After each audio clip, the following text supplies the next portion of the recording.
Hello everyone, it's me Claudia here at the Wellness Universe for one more live streaming.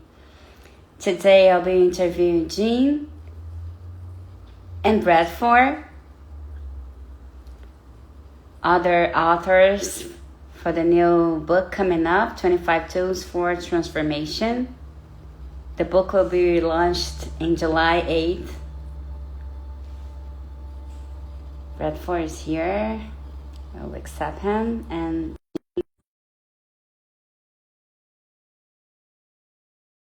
how are you?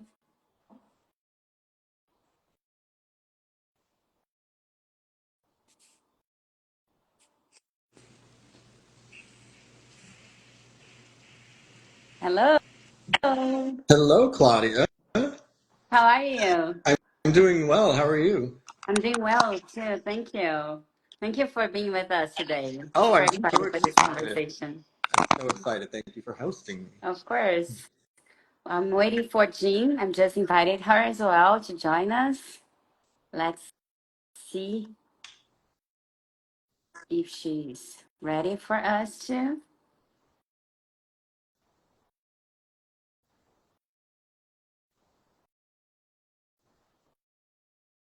Yeah, she'll be here soon. While you're waiting for her, Bradford, I would like you to introduce yourself for our community, people that will be joining us in this live streaming. Sure. My name is Bradford Tilden. I am an intuitive, creative entrepreneur, composer, author, sound healer, vibrational healer, and teacher of a very special modality called Universal White Time Healing that I'll probably talk about today. And I'm just so grateful to be here. My business is Crystal Music Healing, which wraps together all of my passions and my healing services to elevate people's vibration and activate the mastery within. So, Love it. And I love your chapter as well because it's about the fifth dimension, and it's something that we've been talking, like especially people that are in this awakening process and connect with their spirituality. There's something that is really happening in the earth right now, and you can feel because the fifth dimension also not just a place, but mostly how do you feel about yourself and how do you interact with people and the life itself here in this earth. yes, absolutely. It's, the fifth dimension has always been there. Our vibrations, our consciousness, our emotions are elevating to bring us closer to that fifth dimension. It's like if you can imagine you're growing and your crown chakra is popping up into that fifth dimension because it's all like a striation of a hierarchy of vibrations, higher and higher, finer and finer, closer to divinity. We start to interact with reality differently. We have the compassion, we have the unconditional love, we have the prosperity, the collaboration, all of these tenets of this higher consciousness, this lifestyle that exists in the fifth dimension.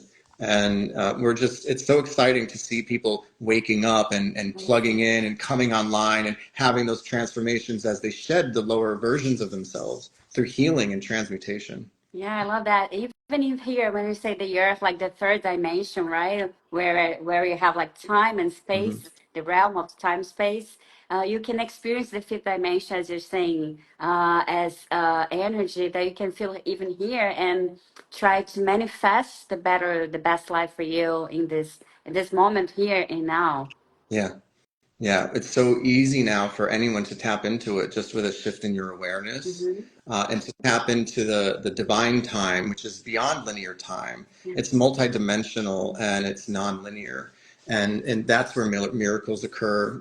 And it's so many amazing things happen when you open up and expand your awareness to realize that there's a lot more than the 3D that we've been living in. And I don't like to say programmed, but we were born into this, and it's up to us to realize that there's more out Yeah. there. And I don't like to think that there's dark forces repressing us. I like to think that we all have this opportunity for our souls to evolve and to bring our physical manifestation of our divine essence up into the fifth dimension where non-physical reality and consciousness hasn't really existed before. That's part of the whole nature of the human experiment, for us to embody high spiritual qualities into our physical bodies, which is creating wonderful transformations, as I mentioned, like the healing, the abilities, the psychic abilities, and telepathy, and all of these things. It's just really extraordinary. Yeah, So, I love this topic. It's like we are take again the control of our own lives. And just like you're saying, like the linear time is not in a horizontal, like past, present, and future, but everything's happening at the same moment, like you put in a vertical and mm-hmm, everything's happening at the same mm-hmm, time. So like let's pretend like, okay, right now I want to leave the Claudia version that's doing something that is in my heart for so long. I just go there and connect with this my higher self, right? Like the person yeah, that's already living that. And I just go through that excitement. And then eventually I love like it's like magic. It just happened in a faster way instead with like just like planning the third dimension. And it feels like you put a lot of effort and energy. And sometimes it takes like I don't know, 20 years, you name it. I don't know how long it would take just as a shift, as you, I think that's why you're inviting as well in your chapter to make mm-hmm, this shift so you can go faster and just like right now manifesting what you really want yeah. in this realm. Yeah, it just like you say, it's like in this now moment, we are that more ideal version of ourselves, and we choose who that version looks like. And when we anchor that intention to that spot on our vertical timeline, all of our choices align to manifest that and bring that about. But remembering that we are already that and living in that reality in this now moment, because the physical is an illusion. So it's like a lot of quantum reality and what's real, what's not. And I believe what's real is what you put your focus and your intention on, and you create for yourself. That's what's real. And it's a shared reality though, which is where the interesting complexities come up, because it's a co-created reality, right? So everyone else's input is interacting with yours and creating this hybrid version of a collective shared reality. And so it's our responsibility as individuals to uphold our own highest expression of our divine truth, because we're all different. We are all supposed to be unique. And we're doing the greatest service when we express and embody our uniqueness, because then we fit perfectly and harmoniously into the all of the divine structure, and everyone's needs are met. It's not a utopian fantasy. It's a reality that we are awakening and emerging into. And I talk about, well, people are like, well, what is that? What is my truth? What is my unique expression? I believe it's what gives you the greatest joy.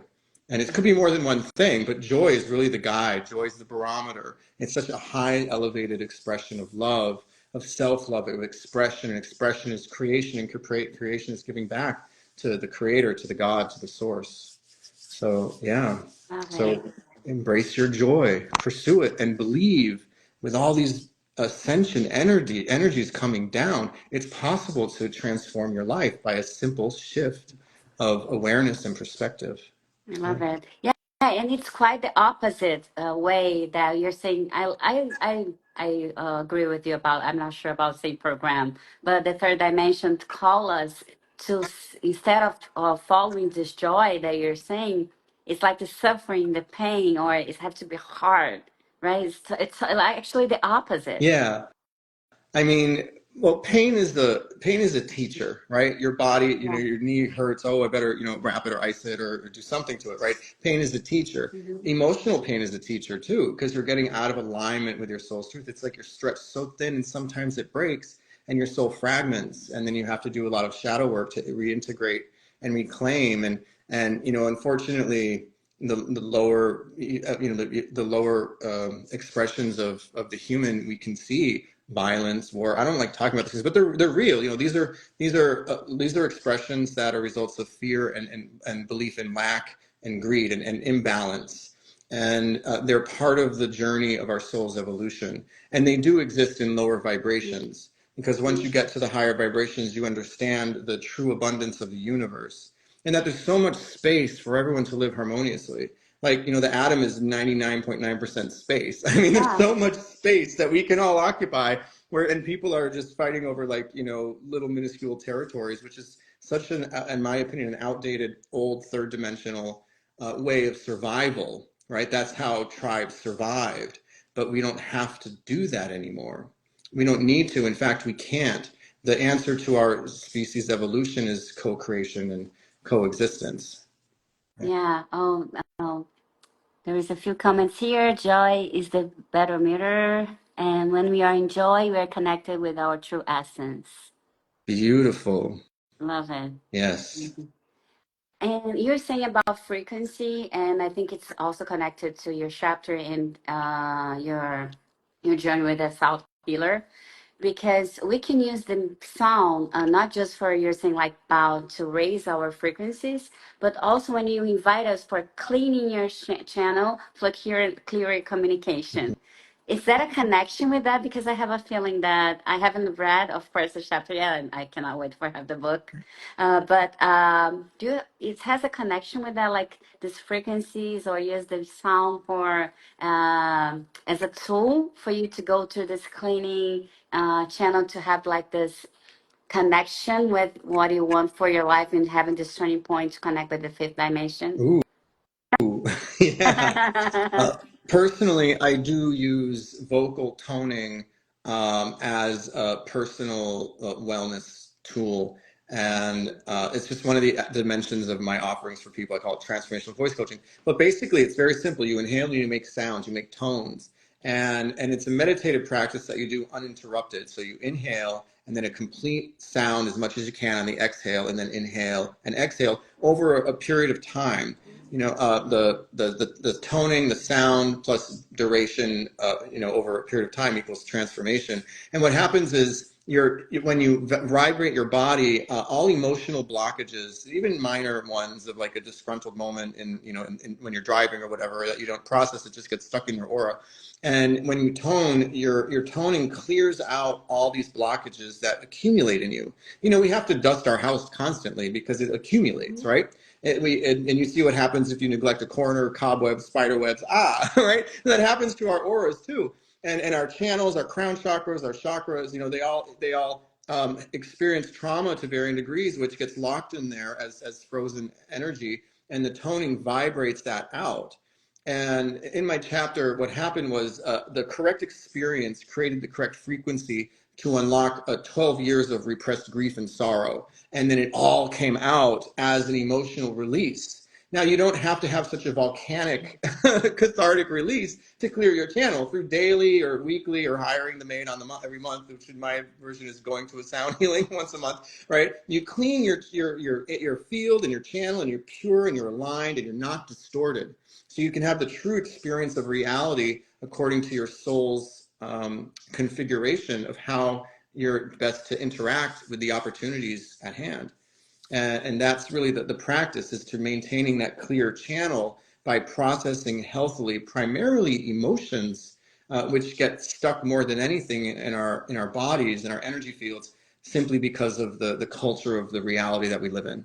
Wow, I love that. While you're saying, I was wondering how often we have to, you advise us to take connection with that, like, because I feel like it's something that we should put in our daily basis, not something that we have to be aware and paying attention all the Mhm. time.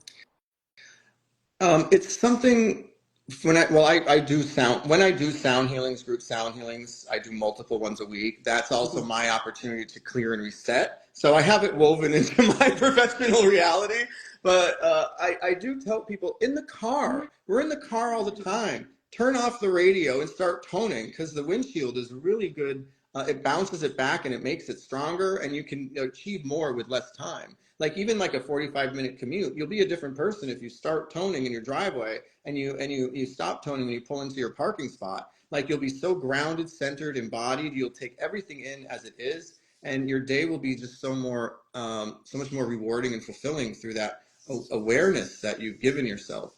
But sometimes I just feel like some sort of congestion or heaviness accumulates, or there's a big blockage that's ready to be released, and you can encourage it to continue. So I would say once a week is good. I've got some people that come regularly to my sound healings every 2 weeks, and they say that's a good frequency. But you can do it on your own. Just set a timer. You don't need a crystal bowl. Just make sound.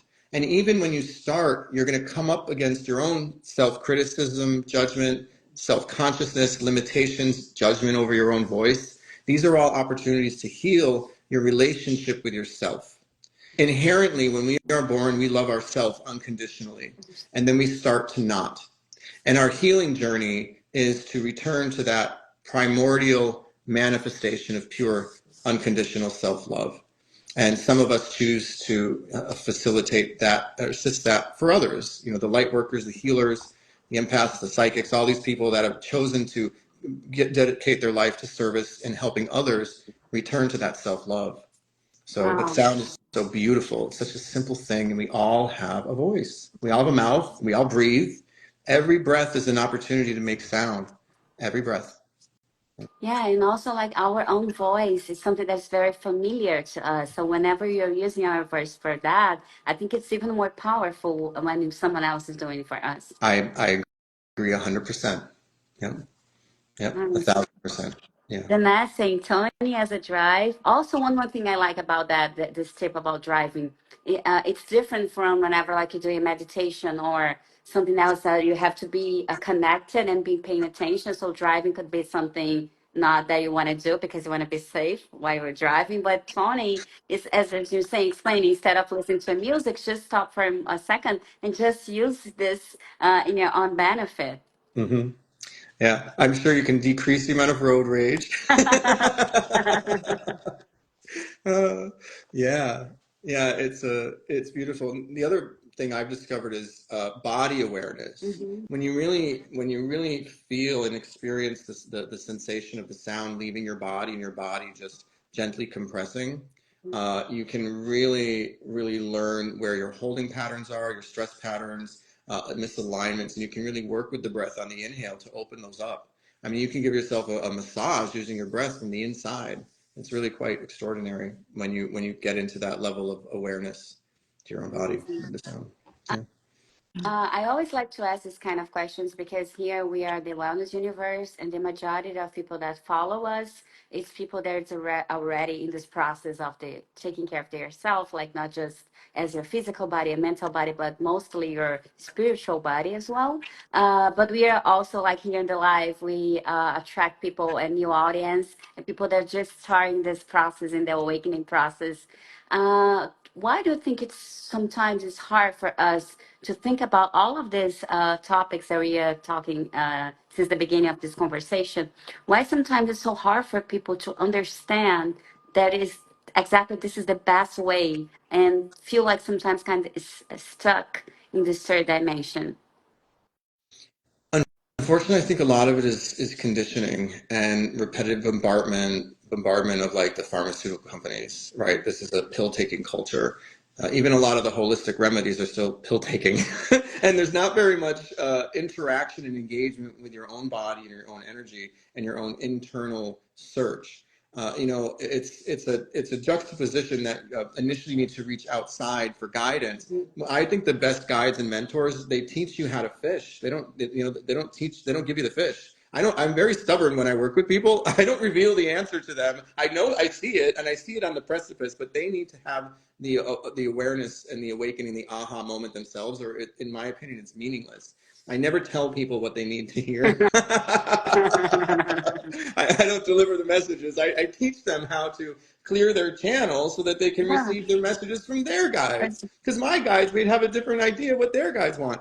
And the other thing is, I don't think that this is talked about. Our authentic, I don't like this term, but woo-woo experiences are valid. Yeah, I don't remember if I talked about them in this chapter, but when an archangel appeared hovering over my bed freshman year of college, handing me a flaming sword, that was a real experience. But I didn't tell anyone because what do you do with that, right? You own it, you honor it, and eventually you'll understand it. And I had a lot of those experiences when I was a kid, and I think many of us did, but we dismissed them. One of my mentors, my spiritual mentors, she said she puts it into the absurdity cabinet. She's like, oh no, we're going to lock that away because that never happened. But then years later, she opens up that cabinet and all of these real experiences that she had that are outside of the third dimensional realm of possibility that exist in higher levels in consciousness. they become valid and relevant, and they help us guide us back to our truth, that we are more than the third dimension. And I think that the curiosity, and pain, unfortunately, people that, get that diagnosis or whatever, they have these spiritual awakenings because they've realized that the answers that they seek are not to be found within the limitations of the third dimension. And I think people, not necessarily, but most people need that almost like an intervention, that crisis intervention, to open them up and break them through the conditionings that they've been spoon-fed since they were children in the collapsing paradigm. Because I can't even speak for the children that are being born right now. So Yeah. many of them are so gifted, so intelligent, so sensitive, and they come wired in a different way. Like I came wired in a different way as like an indigo rainbow, born in 1980, like the sort of the courageous souls that incarnated and said, you know what, we're going to help dismantle, to be the first wave of the dismantling of the old paradigms, and take on that suffering and take on those traumas so that we can rise above it and be the beacons of light. And I think you're probably one as well, sitting here with me. And a lot of people in the wellness universe who step up into these roles of leadership, they have very important messages and unique ways of seeing the world that help other people who are looking to see beyond what they couldn't before. Yeah, I agree. Yeah, and I think like we are now in a crucial moment that it's available for all of us. I think that never before we have all of these people there is already in this process of awakening. As you're saying, the child, the rainbow child, they came as well to help us in this spreading this all of this love and this high vibration joy, as you mentioned.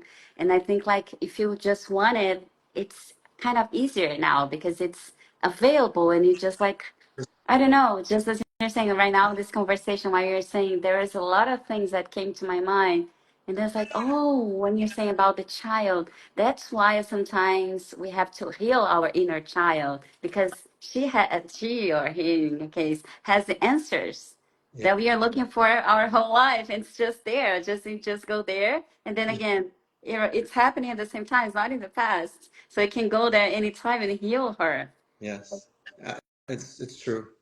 Yeah, beautiful. Yeah, I love it. inner child work is so powerful.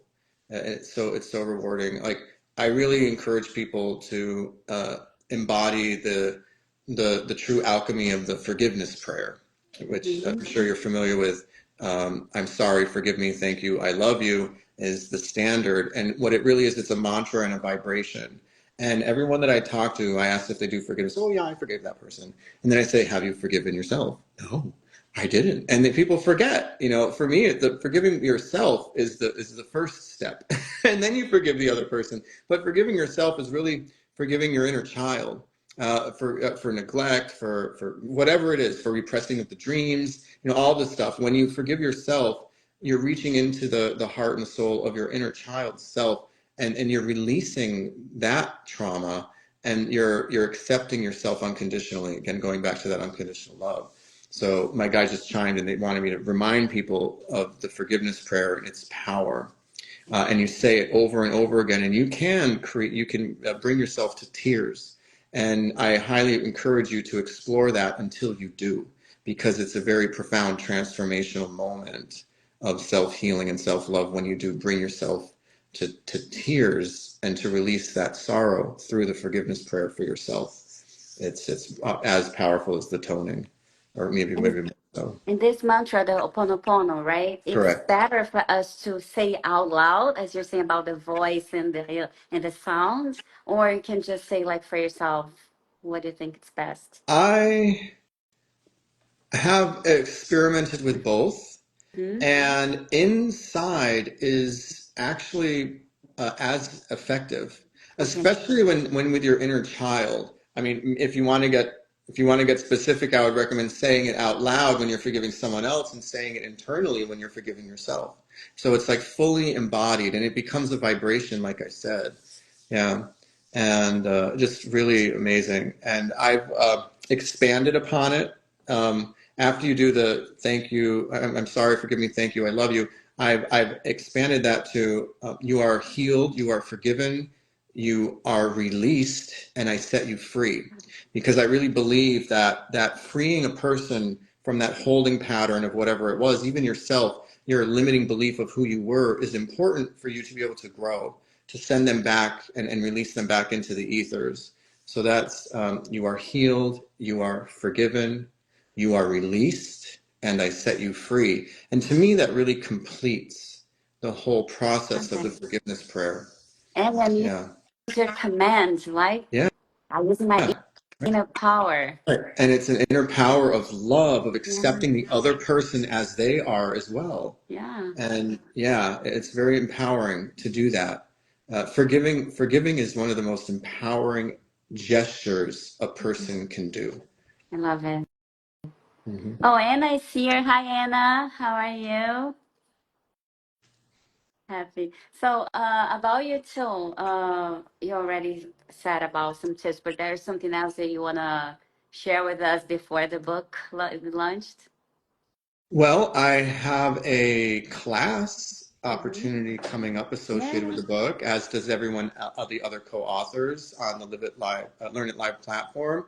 And I was so, I was on the fence about this book project, but then Archangel Raphael literally swooped in, leaned over my shoulder, and he said, "You are going to participate because I have something to say." So I actually my tool section in this book is actually a channeled message from Archangel Raphael, who's here right now. Oh, I see. Oh man, I don't know if you can feel his energy. It's profound. Yeah. I'm so grateful. Again, I've had interactions, deep, meaningful actions with the archangels since I was born, really.